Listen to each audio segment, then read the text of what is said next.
Bonjour, bienvenue. N'ayez pas peur.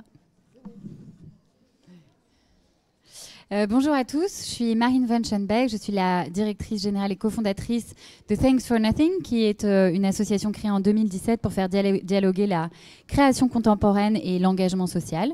Je suis aujourd'hui avec Clarisse Dumazy, qui est une des collaboratrices de l'association. Et aujourd'hui, à Asia Now, à l'invitation de Alexandra Fin et Cathy Aliou, qui en est la directrice artistique cette année, on programme donc toute une journée de conférences, mais aussi on a débuté à 9h30. Et on vous invite à voir les images quand elles seront disponibles. On a débuté par un workshop de création collaborative avec une artiste qui s'appelle Désirée Moebzandi, qui est une artiste turque et qui a travaillé avec des CP, donc des tout petits de 5 et 6 ans, d'une école d'éducation prioritaire du 15e arrondissement de Paris. Et ils ont donc réalisé une grande fresque de papier mousse, qui est une matière géniale. Je vous conseille d'en acheter pour le week-end, c'est très sympa. Ils ont réalisé une grande fresque de tissage. Précédemment, on a débuté cette série de conférences à midi avec la notion du Mingay, qui fait référence à l'exposition qui se trouve au premier étage, là à l'entrée de la Monnaie de Paris, une exposition donc curatée par Nicolas Tremblay. Et donc on a abordé ce qu'était le Mingay. Alors pour ceux qui ont manqué, évidemment on peut en parler pendant des heures maintenant, mais c'est une notion japonaise émergée qui a été initiée dans les années 20, qui revient au savoir-faire, aux traditions populaires et notamment à l'objet utilitaire comme objet d'art. Et donc c'est évidemment une notion très intéressante aujourd'hui dans le retour des savoir-faire, notamment dans la céramique, le tissage. Voilà. Et les vidéos, si je ne me trompe pas, sont disponibles sur la chaîne YouTube de Asia Now. N'est-ce pas, Anaïta, qui ne m'écoute pas? Et c'était mon moyen de te rapprocher de nous. Et aujourd'hui, donc, on va aborder cette deuxième table ronde avec la création en temps de crise. Et donc, on a souhaité aujourd'hui réunir différentes zones géographiques, différentes zones de ce que compose l'Asie, de sa pluralité, avec évidemment, tout d'abord, on va aborder la question du Liban, du pré 4 août et de post-4 août. J'ai bien compris que c'était la date pivot dans la présentation que vous allez faire. Ensuite, on a invité donc 2 artistes iraniens qui nous parleront aussi de l'actualité, bien entendu, mais aussi de quel ancrage historique est révélé en ce moment par les manifestations très fortes. Et après, la Chine. Et donc, je vais évidemment présenter mes invités. Donc, à ma gauche, je ne me trompe pas, Sandra Terjman de la Fondation Cadiste, entre autres activités, mais aussi de Council et aussi de E-Field, qui est un projet magnifique qui met justement en valeur des artistes à travers le monde qui travaillent la question de l'engagement social et notamment des pratiques collectives, n'est-ce pas?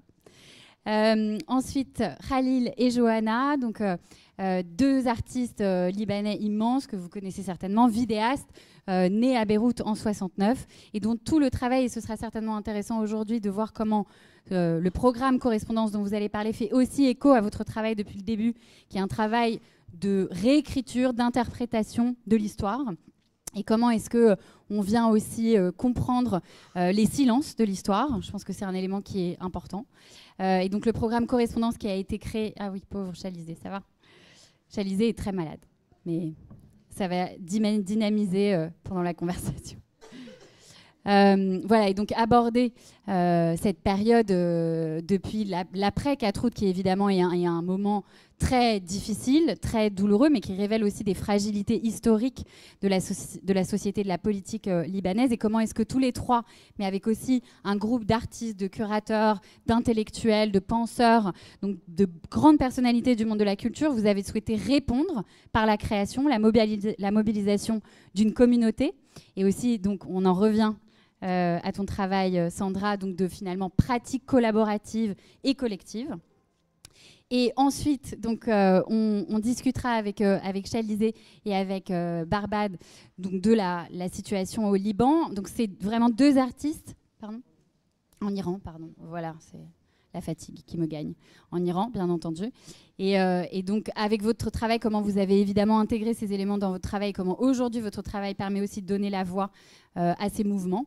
Et enfin, avec Mehdi, donc, qui était attaché culturel en Chine de 2018 à 2022, qui est aussi curateur notamment spécialisé dans les questions de performance, de travail sur le corps et aussi finalement de pratiques collectives dans la création contemporaine. Comment est-ce que Mehdi, qui était en Chine pendant la crise du Covid, a aussi trouvé de nouveaux moyens de monstration et de valorisation du travail des artistes avec des formats souvent très innovants et qui l'ont amené, j'imagine, à repenser sa pratique aussi de commissaire d'exposition au service de la voix des artistes. Voilà. Sans plus tarder, je vais peut-être vous laisser la parole. Qui souhaite prendre la parole en premier parmi vous trois? La voix du collectif. L'homme. Non, pas l'homme. On a convenu que je Les devrais femmes ont dit faire l'homme, la c'est tout ce que je présentation souligne. parce qu'il n'y a aucune compétence à le faire. Très bien. Eh bien, je vous laisse la parole. Donc, pour nous présenter ce programme tout à fait, petite introduction, je pense tout à fait singulier dans ce qui a émergé ces dernières années en réponse finalement à la situation de crise et d'urgence, parce qu'il y a la notion d'urgence aussi dont on n'a pas encore parlé, mais qui, je suis certaine, vous a amené à réagir. Voilà, parce qu'il y a l'action et la réaction. Et là, c'est une réaction, le programme, donc correspondance, qui met là dans le ou le dans là. Alors, on m'a demandé, avant de parler de correspondance, parce que je n'en ai pas les compétences immédiates, mais de parler plutôt de la situation qui a prévalu avant la nécessité de créer correspondance. Donc, Johanna et moi, on fait partie d'une scène, d'une constellation d'artistes qui avons commencé à travailler dans les après-guerres. Disons qu'on est le fruit d'un certain contexte, c'est-à-dire ni on a étudié l'art ni le cinéma, mais c'est des situations qui nous ont poussés à rencontrer d'autres artistes et à commencer des pratiques, je dirais, très localisées, très contextuelles, et d'essayer de répondre à l'angoisse que les choses ne se passent, que l'angoisse que... à répondre, je dirais, aux enjeux d'une après-guerre et de l'écriture d'une après-guerre. D'une certaine façon, c'est une génération qui n'avait pas connu l'héritage de la génération d'avant, cette génération d'après-guerre. Elle est vraiment née d'un certain contexte. Et petit à petit, le développement de cette scène très contemporaine va recommencer et relier avec l'histoire des modernes, par exemple. Cette évolution va faire naître un écosystème, une économie dans tous les sens du terme, avec la création de structures, la plupart du temps, pour ne pas dire exclusivement, privées. C'est-à-dire qu'il n'y a pas au Liban de structure publique. Donc une partie de la spécificité des artistes, c'est d'essayer de créer des communautés aussi à l'intérieur de cette situation particulière, en essayant de créer du commun, en essayant de créer des lieux de partage et de réunion. Donc il y avait le Beyrouth Art Center que Sandra Darer avait créé avec Lamia Jrej, et il y avait de Ashkan Alouane, il y avait beaucoup d'autres associations qui avaient une spécificité, c'est qu'elles étaient aidés par un système financier et tertiaire qui était spécifique au Liban, parce que le Liban est un pays relativement riche. Et avant de parler du 4 août, il y a eu une autre catastrophe fondamentale qui est la crise financière. La crise financière qui va commencer à partir d'octobre 2019 et qui va engendrer une forme de révolution qui a échoué, mais qui a fait changer quelque chose. C'est pour ça qu'il faut en parler. Alors, nous sommes un peu excessifs au Liban, c'est-à-dire qu'on a eu le 4 août, qui est la plus grosse explosion, mais on a aussi la plus grosse crise économique et financière de tous les temps, jamais enregistrée par la Banque mondiale. Et donc, il faut bien comprendre, pour ceux qui ne sont pas familiers, qu'on n'a plus accès à notre argent, qu'il n'y a plus... donc on ne peut plus voyager. Tous ces éléments-là sont importants par rapport à ce que Correspondance va essayer de faire par la suite. Cette révolution va transformer un certain rapport qui était de verticalité vers des relations beaucoup plus horizontales, des rhizomes qui vont se créer sur les terrains, sur les choses, sur les contextes, et essayer d'avoir des relations one-to-one, on va dire, qui naissent de cette situation où on ne reconnaît plus l'institution ou le passé, etc. Donc puis, alors c'était déjà lourd à porter, arrive le 4 août, qui n'est pas qu'un accident, parce que c'est le fruit aussi d'un processus et d'une corruption. Donc c'est pour ça qu'on ne considère pas que c'est... qui est une explosion qui a lieu au port et qui va détruire un tiers de la ville et, en une fraction de seconde, et bouleverser beaucoup de nos vies et des vies de nos concitoyens et des artistes présents.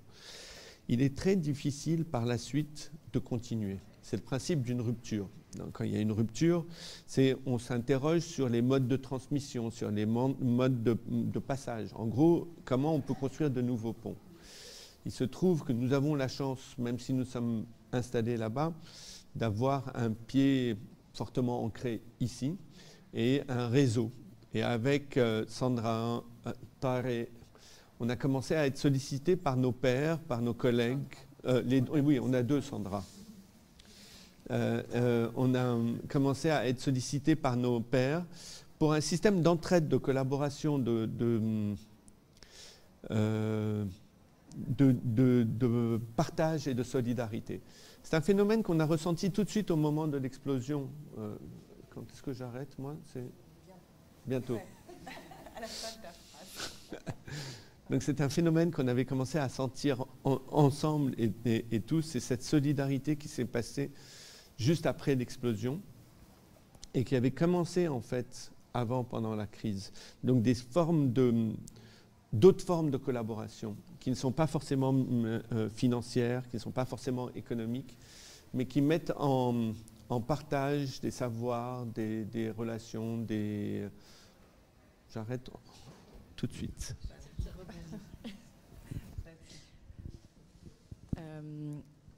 Donc on en arrive à correspondance. Parce que cet élan de solidarité qui s'est perçu même le jour de l'explosion tout de suite, les gens ont ramassé les débris, ont nettoyé la ville, on reconstruit. Il y avait une solidarité qui s'est ressentie là-bas tout de suite. Et puis des semaines après, ici nous en France, avec les artistes, donc Khalil Johanna, Sandra Darer qui est là et Tarek Atoui, vous avez été beaucoup sollicités par les artistes au Liban qui étaient restés, qui avaient soit envie de partir, soit envie d'échanger, qui avaient besoin de conseils. Et il y a ces réseaux tout à fait informels et banals en fait, qui se sont mis en place. Et on s'est dit, en fait, pourquoi est-ce qu'on ferait que ça pour nos proches et nos amis et notre petit réseau? Et pourquoi est-ce que des artistes plus jeunes, qui n'ont peut-être pas la chance d'avoir déjà construit un réseau professionnel, pourraient justement en profiter? Et c'est comme ça qu'est née Correspondance. Donc, il se trouve qu'on a créé une association, on a structuré une association parce que à ce moment-là, le ministère de la Culture et la Direction des Affaires culturelles avaient des fonds pour le Liban. Et on trouvait que l'initiative qu'on appelle, peut-être on va aller à la slide après, on a appelé ça peer-to-peer c'est juste avant. On a créé du coup une plateforme qui était vraiment peer-to-peer, donc de 1 à 1 pour les artistes et les acteurs de la culture au Liban. Et donc la direction des affaires culturelles s'est dit, voilà, on va vous accompagner et on va finalement, grâce à vous, soutenir la création au Liban. Donc on structure Correspondance sur en fait un élan qui était déjà là et pour percevoir quand même ces fonds. Et en fait, les principes de Correspondance, c'était juste très simple. C'était trois étapes. Et là, on peut peut-être passer à la prochaine slide. C'est It always starts with a conversation. Donc, vraiment, le principe, c'est on ne va pas faire des appels à projets, des appels à candidature, des longs open calls où les gens doivent remplir des formulaires.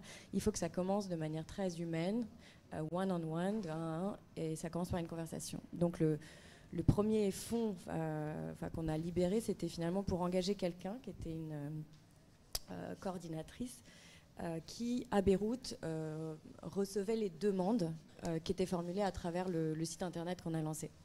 Donc les gens simplement mettaient leur nom, prénom, un numéro de téléphone avec 2-3 phrases et on les rappelait et ça commençait par une conversation. Puis ensuite, la deuxième étape, c'est celle d'après.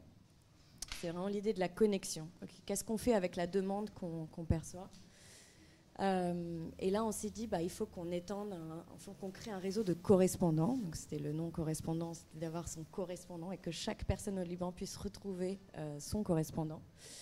Et peut-être on peut aller à la slide d'après. Voilà, tous ces personnes qu'on a mobilisées dès le début, à la fois des personnalités en France et au Liban, de toutes les disciplines, puisque Khalil et Johanna sont impliqués dans le cinéma, Tarek Atoui dans la musique, nous dans les pratiques curatoriales et arts visuels. Et donc, voilà, vous retrouvez Anne Dressen, je crois, qui a parlé tout à l'heure. Voilà, enfin, plein de Noé Soulier, chorégraphe, Natacha Petricine, etc. Et on retourne à la slide d'avant. Donc, une fois qu'on avait cette demande, on les mettait en contact avec un correspondant et ça donnait lieu à des conversations. 1, 2, 3, 4, juste pour accompagner les personnes au Liban et de voir ce dont elles avaient besoin. Et c'était, en fait, on s'est rendu compte que c'était ça dont ils avaient besoin, principalement. C'était pas de financement nécessairement, c'était de sentir qu'ils avaient une écoute déjà, une écoute professionnelle, et un échange. Ensuite, on a développé cette bourse au portfolio, pardon, juste avant. Ouais.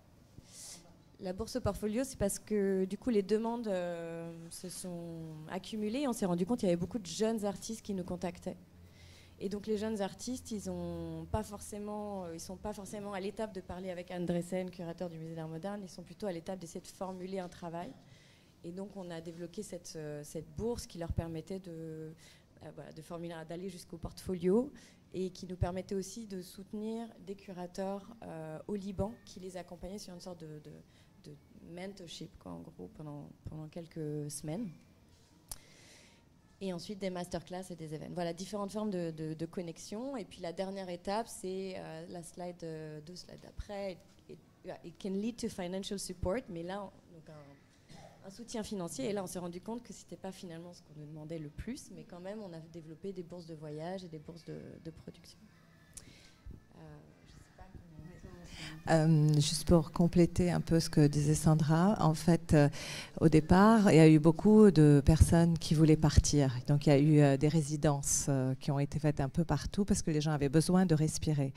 Et nous, on a aussi été à la rencontre des artistes libanais qui étaient en résidence ici, parce qu'il y a eu un programme de 100 résidences qui a été lancé par l'Institut français au Liban. Et donc, on a aussi été là pour ces personnes, si elles en avaient besoin. Et notre rapport peut être très divers parce qu'on répond à leurs demandes, en fait. Donc, ça peut être les aider pour avoir un visa, les entourer, avoir une discussion avec eux, leur trouver un correspondant. C'est très divers, mais c'est surtout l'idée que quand on est dans des situations, dans des pays en crise de cette manière, on se sent parfois très isolé. Et il faut rompre cet isolement. On n'a pas tous envie de partir, en fait. Il y a beaucoup de gens qui veulent rester. Il y a des gens qui ne peuvent pas partir pour des raisons multiples. Et il y a des gens qui veulent rester. Et donc, cette idée des portfolios ou de la bourse voyage pour un voyage très court, pas forcément très long, parce qu'il y a beaucoup de gens qui étaient ici en résidence qui ont voulu rentrer. C'est aussi une façon d'avoir un support un peu différent, un soutien. Et l'idée de correspondance, c'est d'avoir une vraie horizontalité. C'est-à-dire que c'est nous, on décide de rien, c'est nous, on répond tout simplement aux demandes. Et en juillet, on a fait un petit événement au Liban parce qu'on ne s'était pas rencontrés, en fait. On était tout le temps dans la virtualité et tout ça. Et on a eu beaucoup de monde qui sont venus. Et on s'est rendu compte que ce dont les gens avaient le plus besoin, c'est de parler. C'est d'échanger, c'est de parler mais pas seulement d'eux-mêmes. Ils ont besoin de parler d'eux-mêmes, mais ils ont aussi besoin d'avoir un échange qui n'a pas forcément lieu. Et donc, on a décidé d'ouvrir un lieu, d'occuper un lieu pendant quelques mois, en tout cas, qui serait c'est un lieu très simple, très accueillant, où on inviterait des personnes à venir raconter leur expérience, faire des échanges, montrer des portfolios, des projets en cours, quelque chose de vraiment simple et d'accessible, où les gens pourraient se rendre pour partager. Donc ça, c'est notre dernier projet, c'est ce projet de lieu, en fait, qui donnera lieu à des rencontres. On le pense un peu comme un salon, mais tout simple, pas un salon trop complexe ou littéraire ou avec des grandes idées, c'est plus des échanges. Là, par exemple, on va avoir un dessinateur, un écrivain qui s'appelle Charles Berberian, que vous devez connaître, qui vient au Liban. Et donc, on lui a demandé de venir faire des rencontres au studio, donc avec des jeunes illustrateurs, des jeunes dessinateurs, Voilà, et de parler de son expérience, mais pas comme une conférence, plutôt comme un échange et de regarder ce que les autres font. Et voilà, on va essayer ce format un peu informel qui nous semble très essentiel pour se retrouver, pour partager, pour correspondre aussi d'une autre façon. Donc voilà, ça c'est notre réponse très simple à cette crise pour être ensemble. Et peut-être ce qui va tous nous réunir, c'est vraiment cette idée de micro-organisations à échelle humaine qui sont capables de se transformer en fait, en fonction d'une demande. Donc c'est très bottom, on se transforme en fonction de la crise et peut-être qu'on s'arrête quand on n'a plus besoin de nous en fait. Il n'y a pas du tout cette idée d'une institution qui va perdurer coûte que coûte. Et du coup, donc, le lieu que vous avez prévu de mettre en place, la temporalité que vous êtes fixée, c'est quoi? Et donc, il n'aura pas forcément vocation à rester par la suite. C'est vraiment... On va essayer. C'est un an. Très bien. On va essayer pendant une année de faire quelque chose de différent. C'est-à-dire pas quelque chose dans ce format, par exemple, mais quelque chose où on parlerait tous ensemble, pas des conférences. Peut-être aussi il y a une forme d'intimidation de ceux qui parlent et de ceux qui les écoutent, des deux côtés, qu'on aimerait un peu casser. Je pense que la chose la plus importante, c'est de pouvoir créer du lien et créer du partage et rompre l'isolement. Et c'est ça ce qu'on veut vraiment faire. Et amener tout notre savoir, nos connaissances ou notre bonne énergie pour ça. Très bien. Et moi, j'ai une question évidemment sur votre travail. Est-ce que vous pouvez peut-être donner quelques exemples de la façon dont l'histoire du Liban, les fractures aussi du Liban et l'histoire du Liban a façonné votre travail, et comment est-ce que l'avant et l'après 4 août, et notamment le programme Correspondance, ont infusé aussi récemment vos travaux et vos recherches? Ce qui est très compliqué quand on est des artistes dans des lieux où il y a beaucoup de crises et beaucoup de guerres et beaucoup de violences, on pourrait même dire des catastrophes, c'est qu'est-ce qu'on produit après ça, comment on crée. Il y a eu beaucoup de questions après le 4 août sur est-ce qu'on a le droit encore de créer, quel genre d'art on peut faire. C'est tous les débats qu'il y a eu partout ailleurs aussi dans ces moments-là. Il ne faut plus, l'art c'est l'art qui doit répondre au chaos, ou au contraire, dans des moments de chaos, on ne crée plus. Il ne faut plus créer. Et donc, il y a beaucoup cette tension au Liban et cette conversation. Et beaucoup de gens reprochent à d'autres de créer dans ces moments-là. Mais je crois que, justement, notre travail, il a toujours été en réaction à notre vie personnelle, mais aussi à ce qui se passait autour de nous. Donc effectivement, on est au cœur de ça maintenant, de ce moment-là où comment on se relève de l'effondrement, ou comment on témoigne de cet effondrement aussi et de cette crise, de façon politique et poétique, ce qui n'est pas toujours facile. Est-ce que vous voulez ajouter quelque chose? Oui. Non, parce que ce qu'a dit Johanna, je le partage. Ce n'est pas à part que peut-être il y a un élément supplémentaire, c'est que nous, notre studio, notre maison étaient au cœur de l'endroit où il y a eu l'explosion. Johanna a survécu par miracle, et avec tout ce qu'on a perdu, tout ce qui nous a affecté, on se sentait quand même chanceux. Et ça, c'est quelque chose qu'on doit retenir, c'est-à-dire la façon dont... Peut-être que ça vient de tout notre travail sur la géologie et l'archéologie, sur le fait qu'il faut garder des formes d'énergie pour pouvoir, après une catastrophe, trouver l'énergie de la régénération. Et là, je ne peux pas ne pas penser même à Bruno Latour, qui est parti récemment, et qui disait que même l'apocalypse peut être enthousiasmante. Donc il faut, coûte que coûte, c'est de notre c'est pas un devoir, mais c'est de notre possibilité même de continuer que de devoir au moins dealer et travailler sur ça. Donc voilà, et en l'occurrence sur ce sujet-là précisément, pour la première fois, on a travaillé frontalement dessus avec certaines œuvres. Merci. Et du coup, je pense que ça fait une transition très, très juste par rapport à votre travail, Barbade, et au vôtre, Chalizé. Sur, effectivement, comment est-ce qu'on intègre des éléments historiques et évidemment le contexte politique, social dans lequel on grandit, qui nous nourrit. Comment est-ce qu'on le retranscrit de façon poétique, de façon politique et frontale ou pas, et comment est-ce que face à la situation actuelle, effectivement, la réponse des artistes est pertinente, comment est-ce qu'elle peut se modifier. Et je pense que Clarisse souhaitait introduire aussi brièvement votre travail et avait une question pour vous lancer. D'accord. Bonjour à tous. La dernière fois que j'étais avec Johanna et Khalil était avant ou pendant le mouvement vert en 2009 en Iran, je crois. Et ces jours-ci, c'est plus un mouvement, c'est une révolution. C'est vraiment une révolution. Et je veux montrer ça de Freitag d'Allemagne.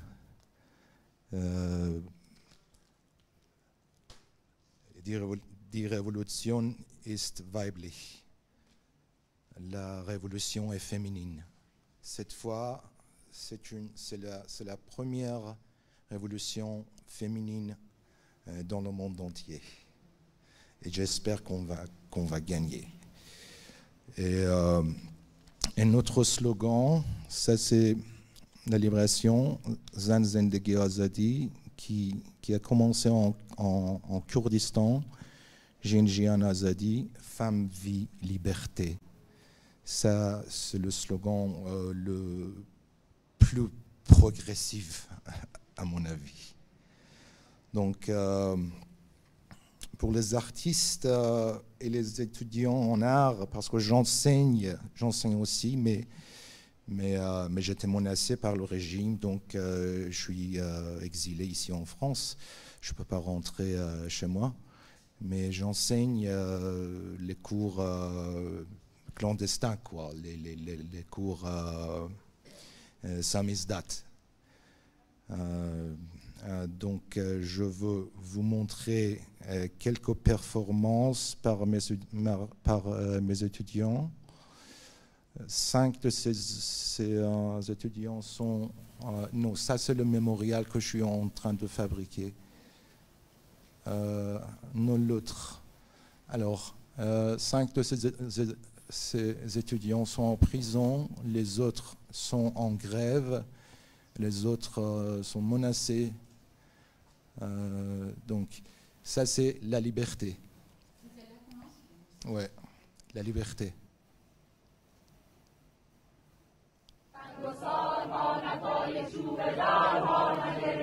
La chanson, c'est la chanson du mouvement féministe Iran qu'on a créé il y a 25 ans.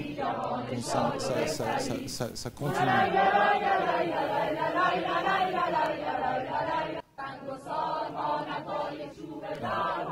Le deuxième, s'il vous plaît.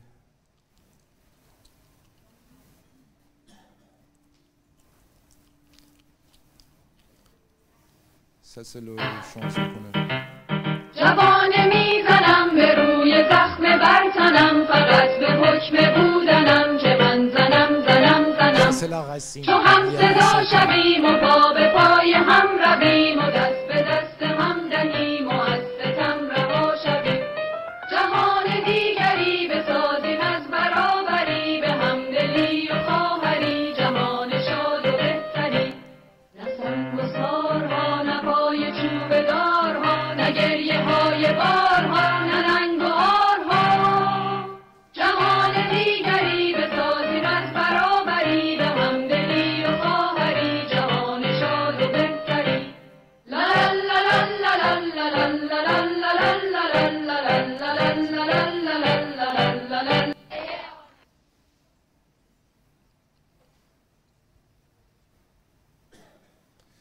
Ça c'est à Isfahan par les étudiants en art. Vous voyez le slogan Zan Zendegi Azadi, femme, vie, liberté. Et l'autre, ça c'est récent.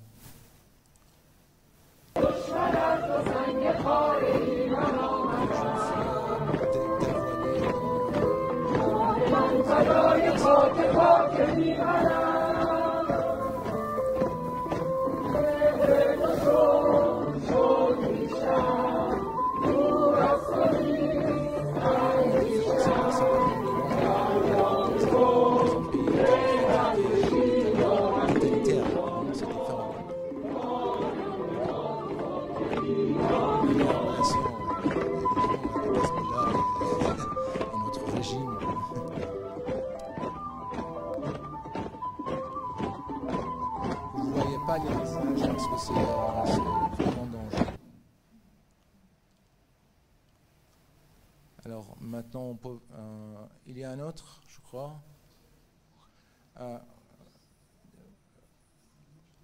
Vous savez que je suis aussi pour ce que je fais, j'ai inventé un mot en français. Je suis un taphographe de taphos en grec et en latin, comme épitaphe, cénotaphe et tout ça, et graphé, graphine. Donc je fabrique des pierres tombales, des mémorials, des cénotaphes, et je frotte sur les épitaphes des victimes politiques, des hommes et des femmes assassinés par le régime.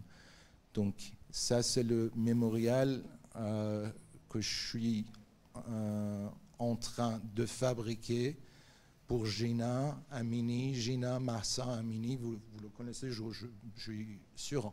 Elle était la jeune femme de 22 ans, elle était arrêtée par la police de Morse. Et elle a été tuée par la police. Donc cette révolution-là a commencé avec une pierre tombale. Ici, on lit en kurde Gina Giantona Mirina Vetabite Rams. Chère Gina, tu ne mourras pas, ton nom deviendra un symbole. Donc, je veux qu'on voit le mémorial, on peut le lire en silence, si vous voulez. C'est un PDF.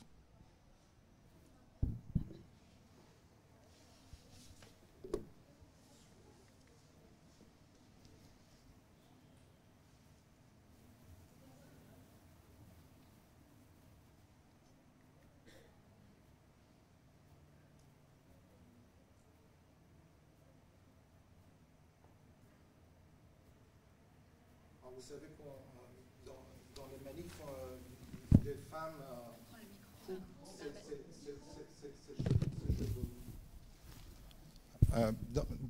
dans le manif, les femmes et les hommes aussi, elles coupent ses cheveux. Donc je vais utiliser tous ces cheveux pour ce mémorial.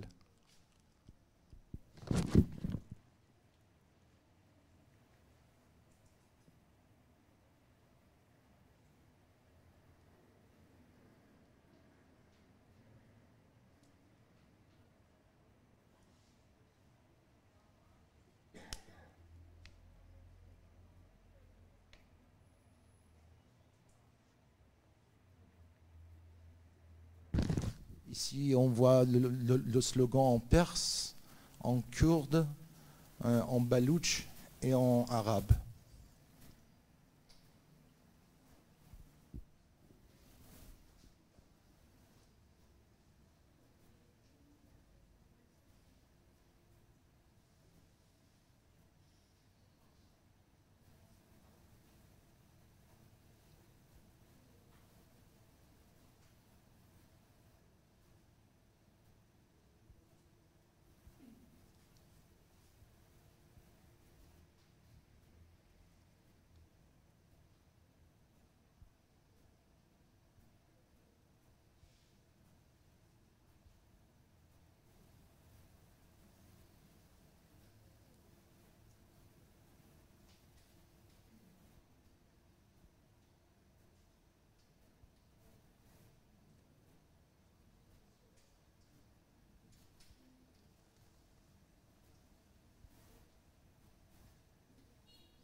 Merci.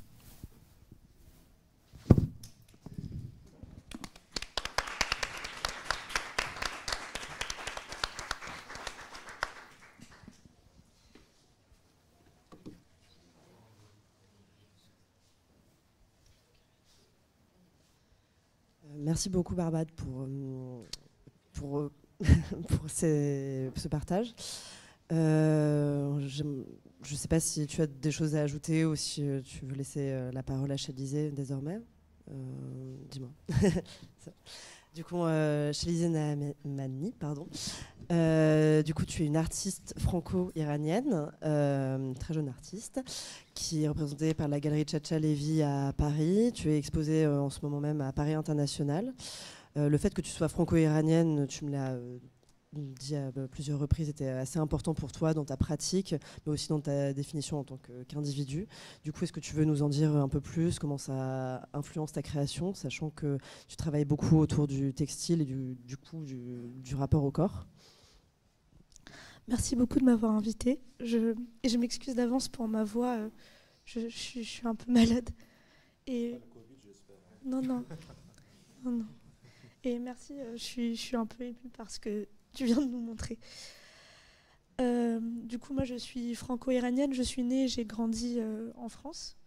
Mon regard est très spécifique sur la situation en Iran, bien que ma parole soit tout aussi légitime que celle des autres. Je suis le fruit d'une révolution, parce que si je suis née ici, c'est parce que mes deux parents ont fui pour la liberté. Je suis... toutes les fois où je me présente, je dis mon prénom, je crois qu'il n'y a pas une fois où on ne me demande pas si je suis née là-bas. Je veux dire, l'Iran, il est partout. C'est mon nez, c'est mes cheveux, c'est mon prénom. C'est tous les tapis persans qui sont, avec lesquels j'ai grandi. C'est la nourriture persane que je mange tous les soirs. Et c'est aussi la langue, parce que j'ai appris le persan et le français en même temps. Et ma réaction face au mouvement, elle a été d'abord... en fait, je m'inspire beaucoup d'Instagram pour mon travail, parce que Instagram, c'est un flux d'images, c'est assez indigeste parfois, de belles choses, mais aussi de choses plus violentes. Et mon premier geste, ça a été de partager en fait toutes ces images et ces vidéos qu'on recevait sur les WhatsApp de la famille en fait. J'avais jamais fait ça auparavant. Je m'exprime très rarement sur les réseaux de façon politique. Et c'est vrai que c'était particulier, parce que j'ai envie de dire que c'était presque le travail d'un journaliste. Le silence assourdissant des médias et de mon entourage aussi était lourd. Et du coup, j'ai choisi spontanément, j'y ai pas réfléchi, je l'ai fait d'être l'écho en fait de ce qui se passe là-bas. Moi, mon travail, je dirais pas qu'il est impacté, il s'imprègne de ce qui se passe là-bas. Mais je pourrais pas dire qu'il est impacté. Moi, je peux m'exprimer devant vous librement, sans crainte. Je suis pas confrontée à la censure. Je pense à tous les artistes, les acteurs, les réalisateurs qui sont emprisonnés en Iran, à qui on a aussi confisqué le passeport, qui ne peuvent pas quitter le pays aujourd'hui. Moi, vous disiez tout à l'heure que vous parliez de la chance, et je pense que c'est important aussi de... Enfin, moi, j'ai de la chance, et je l'utilise pour être l'écho de toutes ces personnes.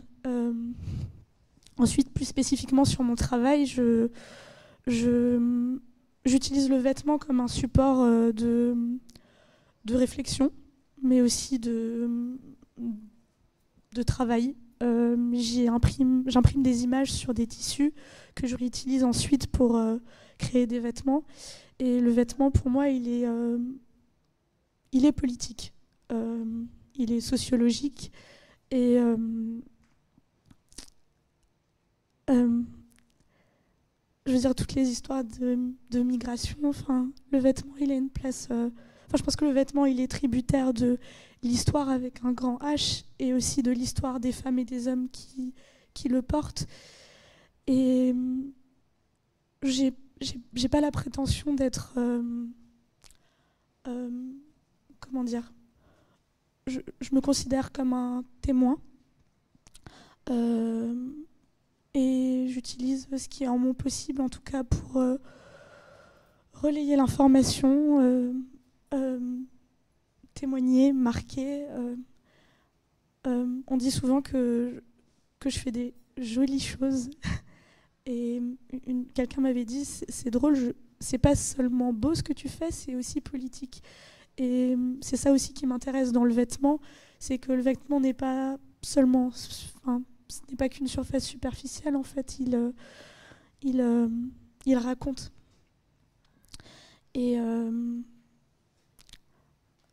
voilà, l'Iran, c'est mon héritage, en fait. Et ma mère ici présente, qui est très émue, ce qui a provoqué le départ de ma mère, c'est justement une mèche de cheveux qui dépassait de son voile. Voilà.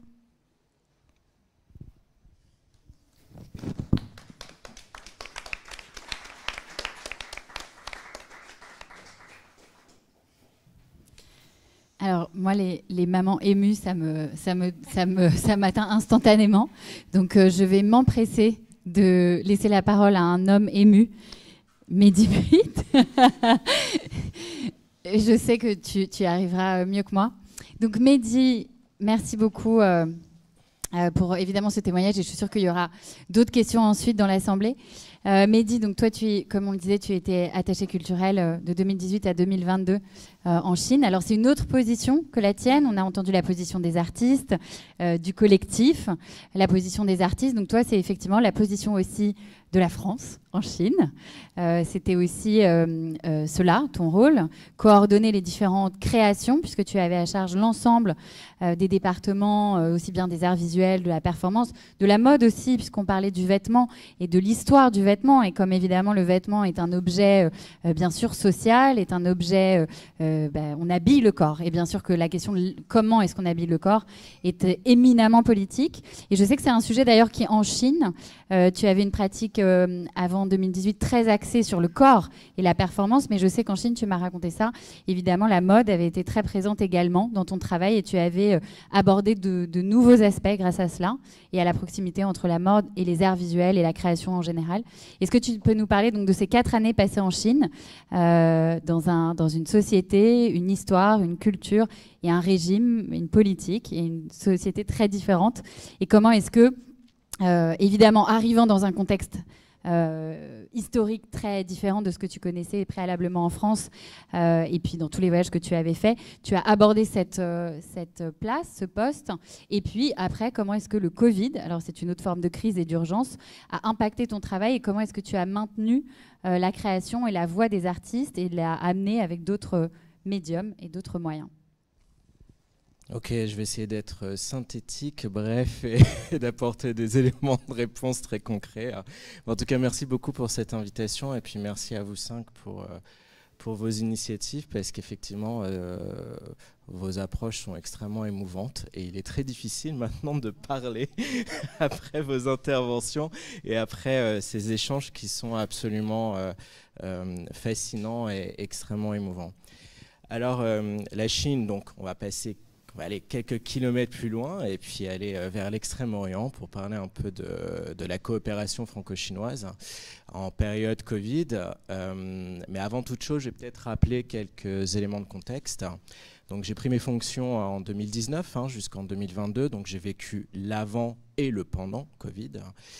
En Chine, il faut savoir qu'on est dans une politique zéro Covid, qui est à nuancer, qui a vécu aussi certaines mutations entre 2020 et 2022. Donc 2020, il faut imaginer comme ici et comme partout, l'ensemble des équipements culturels, hein, théâtre, musées, galeries et autres établissements étaient fermés. Toutefois, à partir donc, de août 2020, contrairement à ce qui s'est passé ailleurs dans le monde, les établissements culturels ont réouvert en Chine. Bien entendu, je vais y revenir avec, à prendre en tout cas avec, ou à entendre avec une certaine mesure. Donc les établissements culturels ont réouvert et n'ont jamais refermé, à l'exception disons, des zones qui étaient considérées donc, à moyen et à haut risque. Il faut savoir que je ne suis pas rentré en France au cours des 3 dernières années. Pour des raisons aussi très concrètes, hein. Il était extrêmement compliqué donc, de se déplacer hors de la Chine et d'y revenir, hein, puisque obtenir un visa aujourd'hui, bon maintenant c'est quand même un petit peu plus aisé, mais pendant 3 ans c'était extrêmement compliqué, hein. Donc la mobilité a été réduite quasiment à néant. Et ensuite, il y avait donc les fameuses quarantaines. Donc, si vous souhaitiez venir à Pékin, qui est donc la capitale, les quarantaines étaient de 4 semaines, dans des conditions que je ne vais pas expliquer aujourd'hui, parce qu'elles étaient extrêmement difficiles. Et surtout, pour les individus ou les agents qui arrivaient donc positifs sur le sol chinois, qui là pouvait se révéler être un cauchemar pour eux, puisque vous avez pu le voir à travers donc, différentes sources d'informations. On se retrouvait ni hospitalisés, mais on se retrouvait véritablement dans des camps. Donc, il a été préférable, comme vous pouvez l'imaginer, donc le cœur de la coopération franco-chinoise se situe donc à travers la mobilité, l'accompagnement et le soutien porté aux artistes, aux institutions, à la scène artistique. Donc, quand on ne peut plus faire venir qui que ce soit, ou ni délégation, ni artiste, ni montée de projets culturels donc avec des équipes françaises, l'approche en tout cas diplomatique, culturelle et artistique dans un pays, et notamment avec une présence française extrêmement forte, devient donc très difficile. Il faut savoir, peut-être que je vais... Il faut savoir qu'en Chine, nous avons donc une coopération extrêmement forte, que ce soit dans le domaine des arts visuels, du spectacle vivant, de la musique, de la mode, du design. Et donc nous avons ce festival Croisement qui est le premier festival français organisé à l'étranger, qui accueille environ 2,3 millions de visiteurs, spectateurs, et qui exige de notre part d'organiser entre 300 et 400 événements dans une trentaine de villes pendant 3 mois. Donc, en 2019, nous avons organisé la 14e édition du Festival Croisement. On se retrouve en 2020. 2020, il est impossible d'organiser quoi que ce soit, de faire venir quelconque exposition, d'imaginer des tournées de théâtre, de musique. Donc ça met véritablement à mal et à l'épreuve la coopération française et la coopération franco-chinoise. Donc il a fallu penser et retravailler notre approche.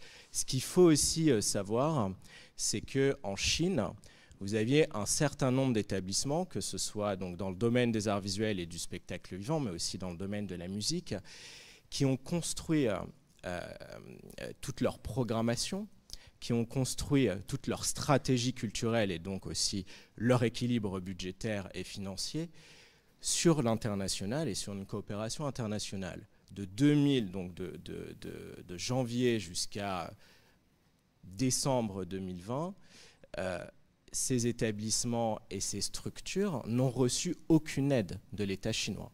Donc il faut avoir conscience que même si nous avons pu réouvrir à un moment donné certaines structures et une grande partie des établissements culturels ont pu réouvrir en Chine, beaucoup d'acteurs, de théâtre, d'agents, de producteurs ont mis la clé sous la porte.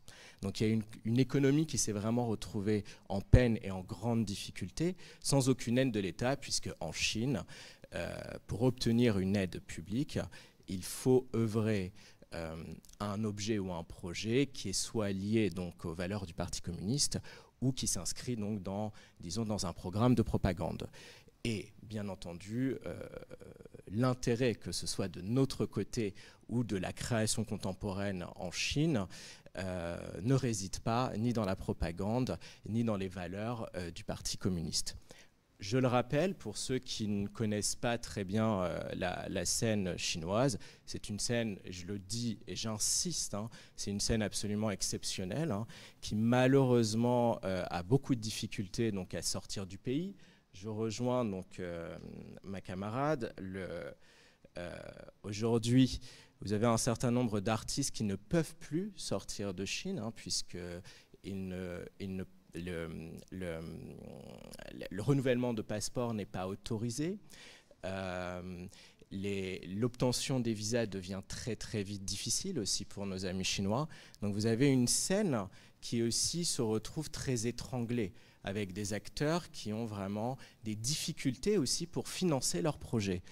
On se retrouve dans un théâtre ou dans un musée, disons, avec des moyens. Je dirais qu'ils s'en sortent plutôt bien, mais pour tout le reste, et donc notamment pour tous les théâtres qui sont, disons, de moyenne ou de petite envergure, ou pour toutes les galeries qui ont plus de difficultés à vendre, là, je vous assure que depuis 3 ans, ils sont quand même en grande difficulté. Donc, notre festival Croisement, nous avons dû donc le reporter en 2021, et je vais juste peut-être passer à la diapo suivante. Je vais revenir à celle-ci après. Et donc en 2020, nous avons initié un festival digital, un festival numérique, puisqu'en Chine, le numérique et le digital ont des enjeux extrêmement importants. Il est essentiel de collaborer avec les plateformes numériques, hein, qui représentent des millions et des millions d'abonnés, si l'on souhaite en tout cas diffuser un projet, diffuser des contenus, des programmes qui sont de qualité. Et donc nous, notre rôle, comme vous pouvez l'imaginer, et donc notre rôle était de continuer à tisser des liens entre l'institution française et les institutions chinoises.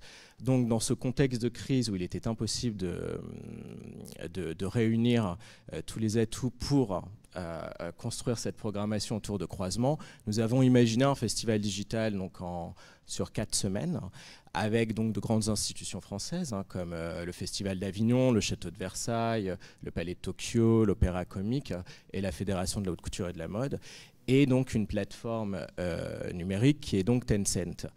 L'objectif était donc de dédier chaque semaine à une forme de liberté d'expression, associée donc à différents champs et domaines artistiques comme la danse, le théâtre, les arts plastiques, la photographie et la mode. Et donc pendant chaque semaine, nous avions des contenus qui étaient diffusés et proposés par ces institutions, puisque dans le cadre de notre coopération, il était extrêmement important de continuer à soutenir ces institutions françaises et de pouvoir les faire rayonner aussi sur l'ensemble du pays et du territoire chinois. Donc quand même un premier festival qui a démarré avec 3 millions, donc, de vues, et qui s'est terminé juste avant que je parte avec 54 millions de vues. Je le dis grâce à la mode, entre autres. Hein. Mais en tout cas, ça a été une réussite et une façon aussi de continuer à diffuser et à porter la voix de ces institutions sans qu'elles puissent revenir et continuer leur projet de collaboration, parce qu'à ce niveau-là, il faut quand même savoir que toutes ces institutions ont des partenariats à très haut niveau, qui sont des partenariats de production qui sont établis depuis de nombreuses années. Alors on va revenir à la diapo précédente. En 2021, nous avons vécu, disons, dans une bulle.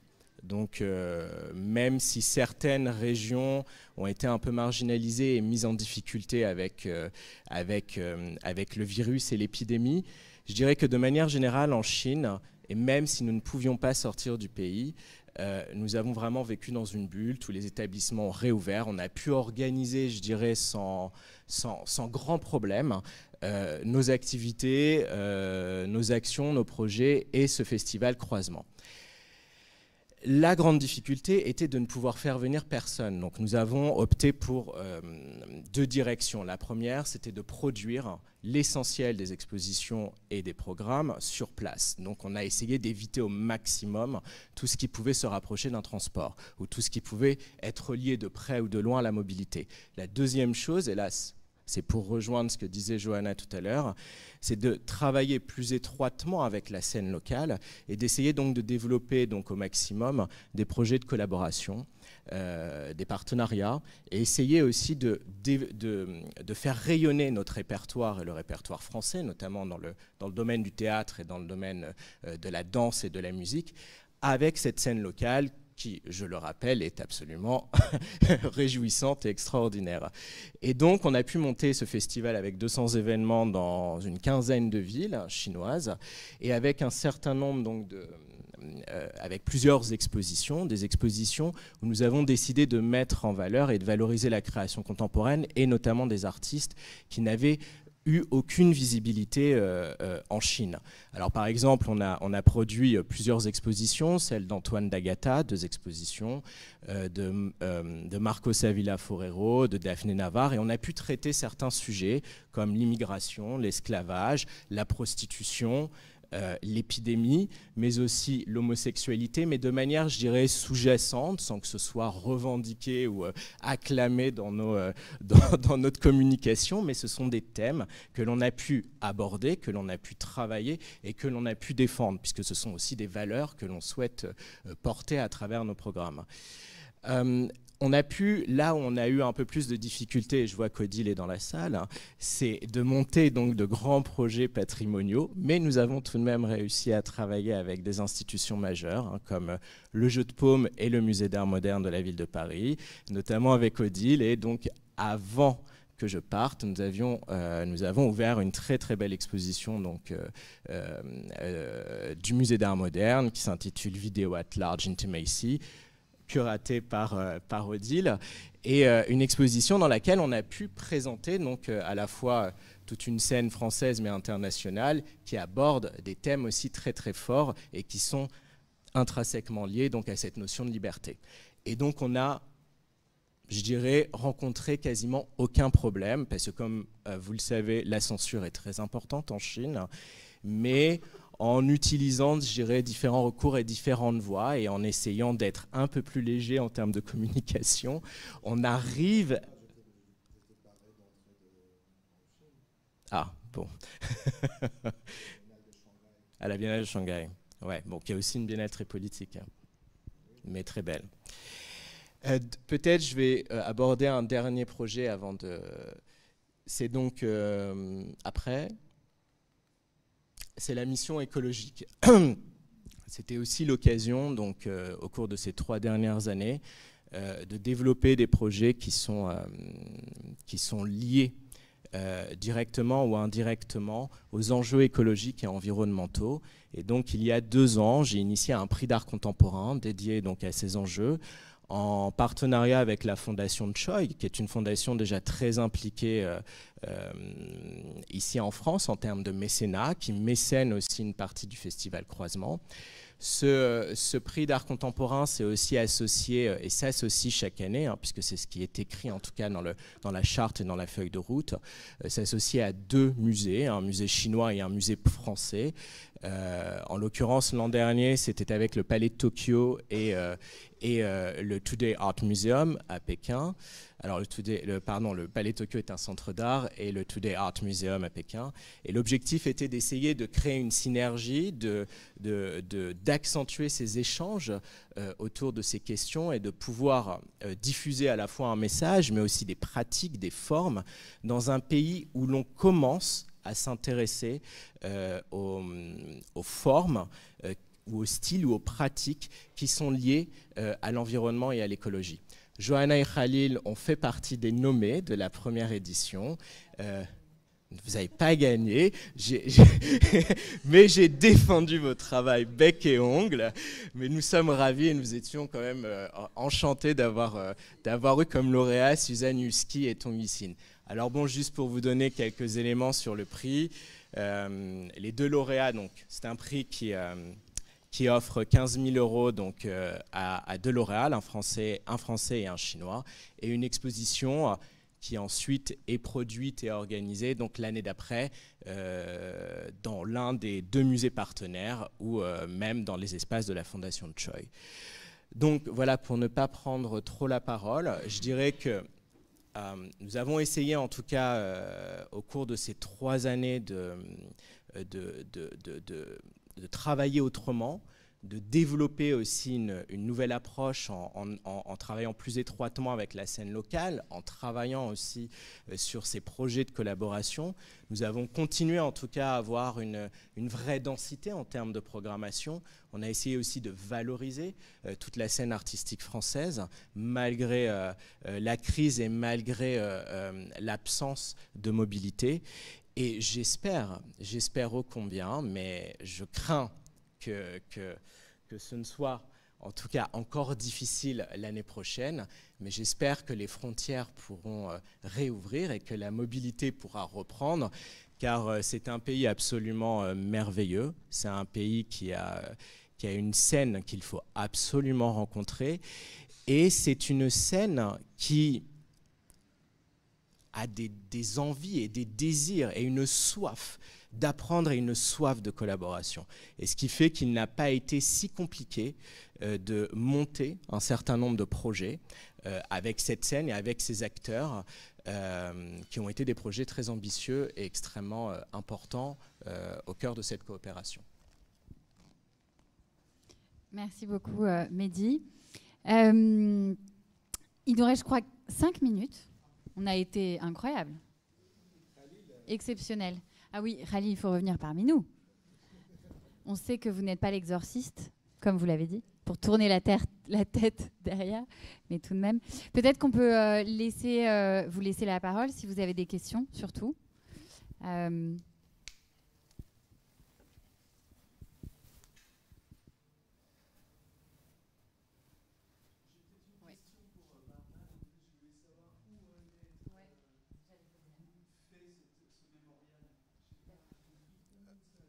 J'allais poser la même, donc oui. Où et quand pensez-vous faire le mémorial? En Iran, un jour. Ça sera en Iran un jour. J'espère que ce sera à Sarez, la ville natale de Jina Amini, ou quelque part en Kurdistan d'Iran.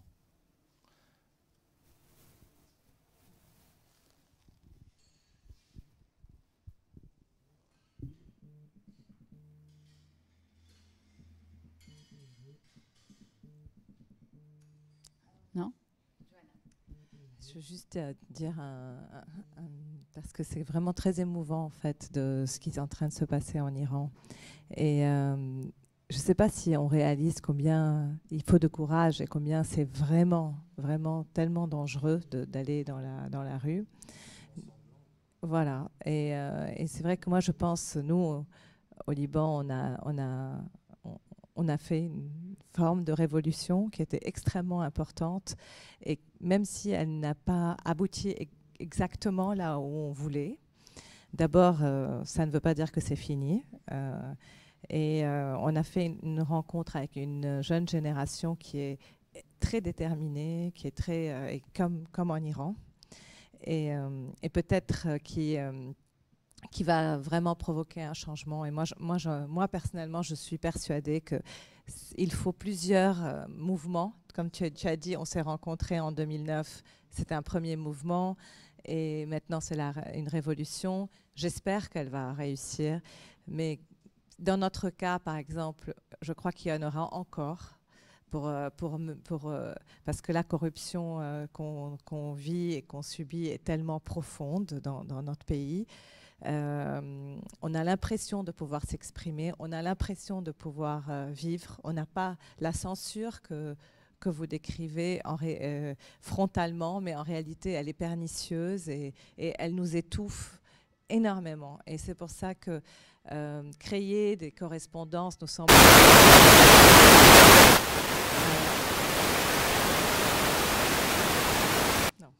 créer correspondance nous semblait très très important et se dire que chaque révolution, et même si elle n'aboutit pas, chaque mouvement, c'est une pierre de plus, à mon avis, pour arriver, pour le changement.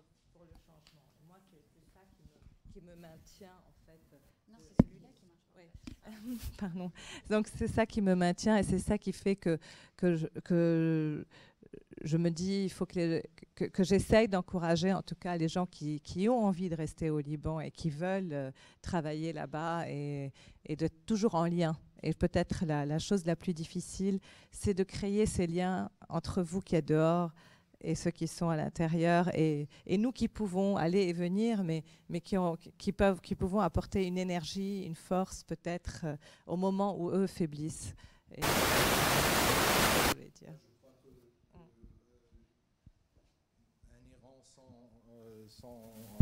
Sans ce régime est beaucoup mieux pour Liban aussi. C'est vrai. Vous savez qu'ils ont déjà tué à peu près 200 personnes, mais chaque jour il y a des manifs partout en Iran, partout. C'est vraiment partout, dans les villages, dans les lycées, dans les universités, partout. Et cette fois, c'est une révolution vraiment laïque, avec les 3 slogans progressifs, femme, vie, liberté. Et la lutte continue. Merci beaucoup.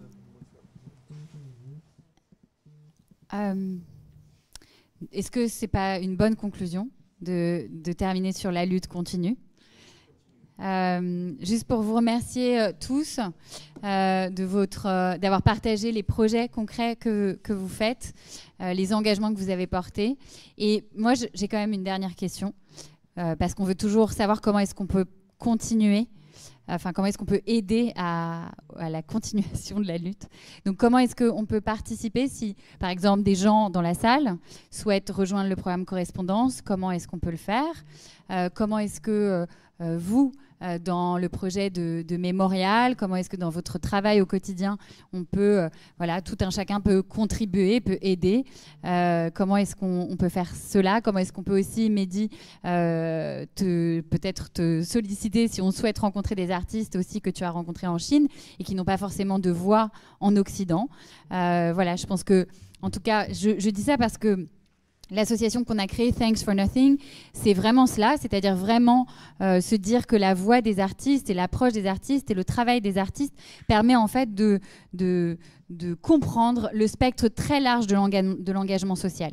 Et par exemple, avec notre association, on n'a pas décidé de se concentrer sur les questions environnementales ou les questions des femmes ou les questions de l'accueil des réfugiés. En fait, tout ça est embrassé par les artistes et la pluralité des voix qu'on invite dans nos projets.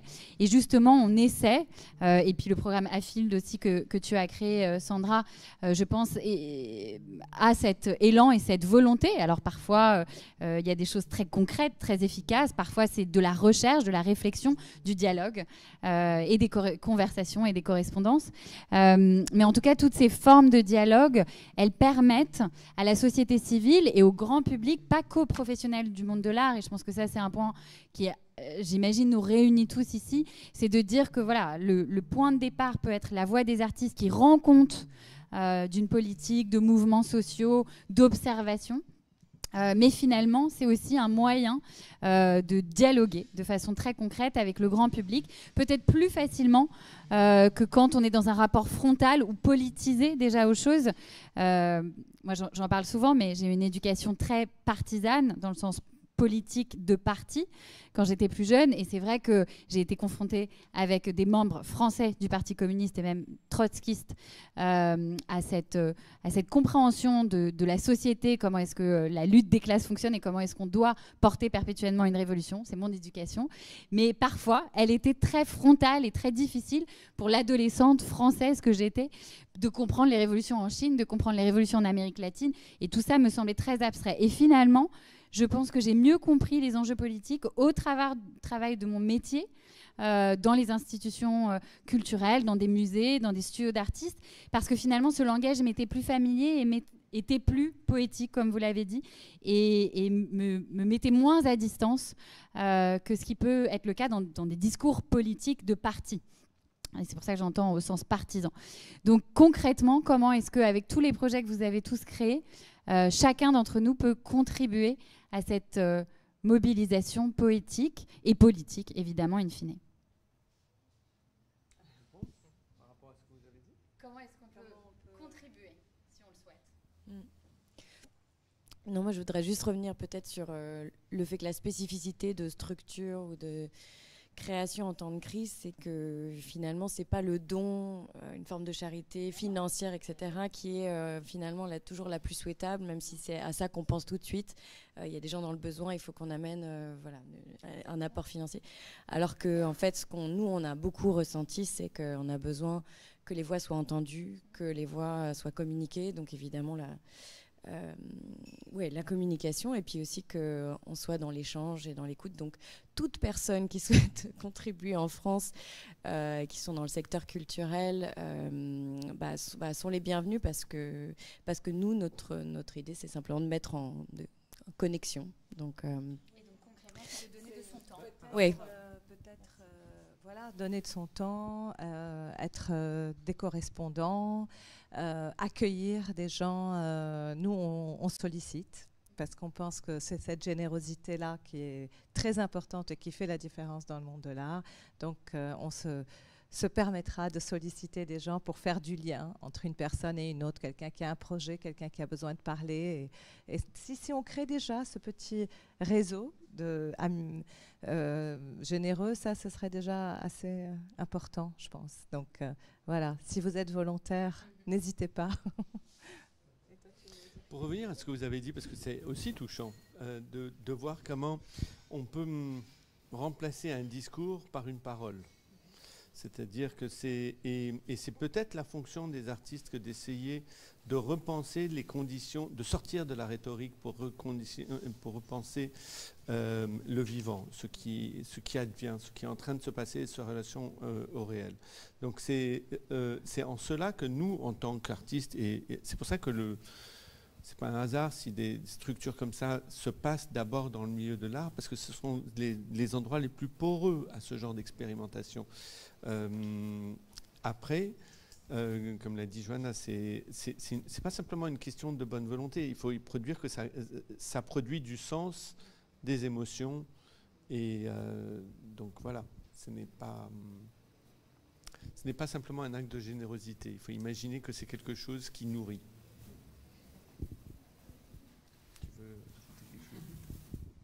Oui, je pense que tout a été dit. C'est créer de l'échange et surtout ne pas, pour la Chine, ne surtout pas isoler cette scène, puisqu'elle est déjà extrêmement isolée, avec un parti en tout cas qui étrangle beaucoup le pays et qui malheureusement ne laisse pas suffisamment circuler, que ce soit une forme de liberté d'expression, mais au-delà de tout ça, qui ne laisse pas circuler ses artistes et sa scène au-delà du pays.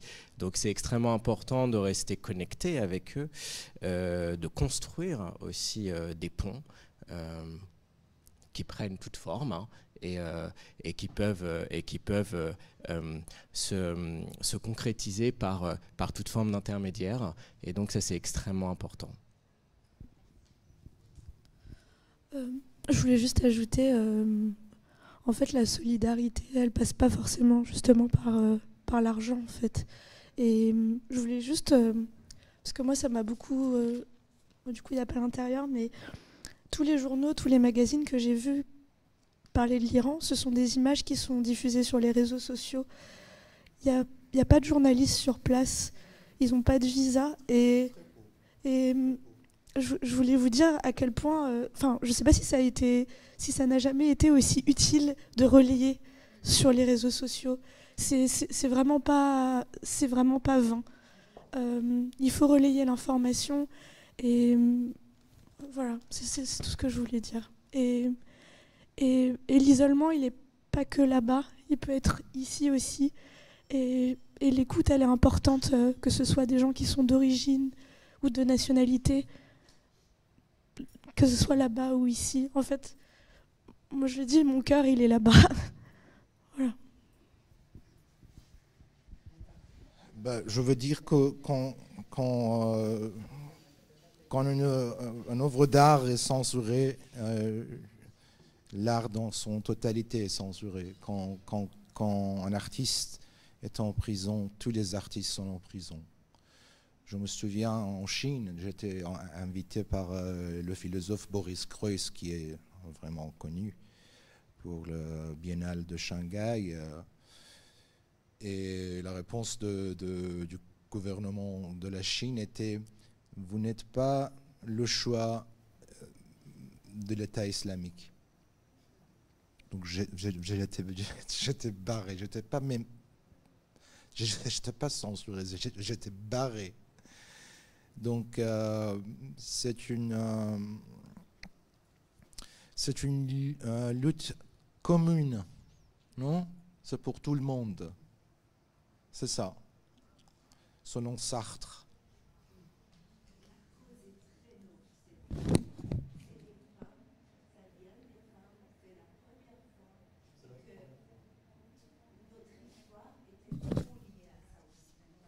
Je crois que j'ai une voix ça me va. Déjà, je ne voulais absolument pas parler, mais je voulais remercier vous tous, puisque chacun de vous, vous êtes un maillon de tout ce qu'on veut, c'est la liberté. Et la liberté est très grande. Il en faut beaucoup de maillons. On vient des pays qu'on en a fait beaucoup pour arriver à beaucoup de choses. On en arrivera sûrement encore plus. Et heureusement que vous êtes là. Et ne croyez pas ce que vous faites, c'est rien. Chacun est un maillon. Et beaucoup de maillons fait beaucoup de choses. Désolée, c'est absolument pas très bien.